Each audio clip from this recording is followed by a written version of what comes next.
Zero saved at 30, and the shame of that combination is almost heavier than the financial situation itself. I know what it feels like to be further behind than you think you should be, to know the theory and still be looking at a number that says zero. My name is Jasper, and if that is where you are right now, this is not a lecture. This is the exact sequence, starting from zero, starting this week. Subscribe if you want the blueprint, not the judgment. Here is the first thing that needs to be said clearly. Zero saved at 30 is not a character failure. It is a sequencing failure. The financial system that surrounded your 20s was not designed to help you accumulate. It was designed to make consumption feel natural and saving feel optional. Understanding that doesn't change the number, but it changes the energy you bring to changing it. I ran a version of this for longer than I want to admit. Here is what actually moved the number. The sequence from zero, in this order. Step 1, the 30-day sprint. For the next 30 days, one specific goal only, $1,000. Not a full emergency fund, not investment accounts, $1,000. This is the psychological threshold that changes how financial decisions feel. Below $1,000 saved, every unexpected expense is a crisis.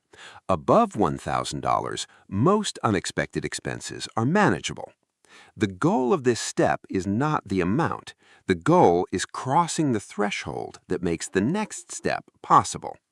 To get there in 30 days on almost any income, cut one recurring expense you can live without, sell one thing you own but don't need, add one small income shift, one extra shift, one sold service, one recovered subscription. Most people can find $1,000 in 30 days when the goal is specific enough. Step 2. Automate before you negotiate with yourself. The moment the $1,000 exists, set up an automatic transfer of $100 to $200 per paycheck. Separate account, different bank if possible. Friction between you and the money is the feature, not because you can't be trusted, because at 11 p.m. when you're tired and the transfer is one tap away, the friction makes the decision for you. Step 3. The debt priority sequence. While building savings simultaneously, list every debt by interest rate, highest rate first. Direct every extra dollar above minimums to the top of the list, one target, not spread across everything. The math on this is not subtle.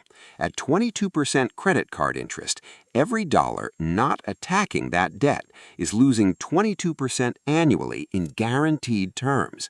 Nothing in the market beats that reliably. Pay the guaranteed loss first.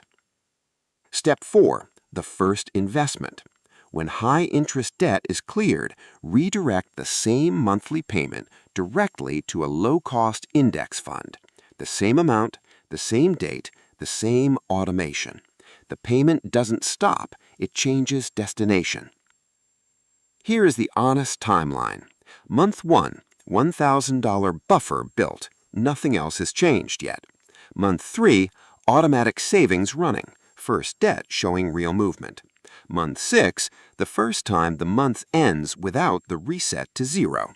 Month 12, the number looks different. Not dramatically, structurally.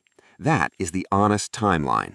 Not 30 days to financial freedom, 12 months to a completely different financial position. Starting at zero at 30 is not starting late, it is starting. And starting is the only variable you actually control.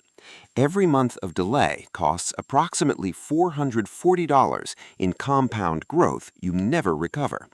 Not because the amount is large today, because the compounding that would have built on it for the next 30 years doesn't exist. Start this week. The sequence is 5 steps. Step 1 begins with $1,000.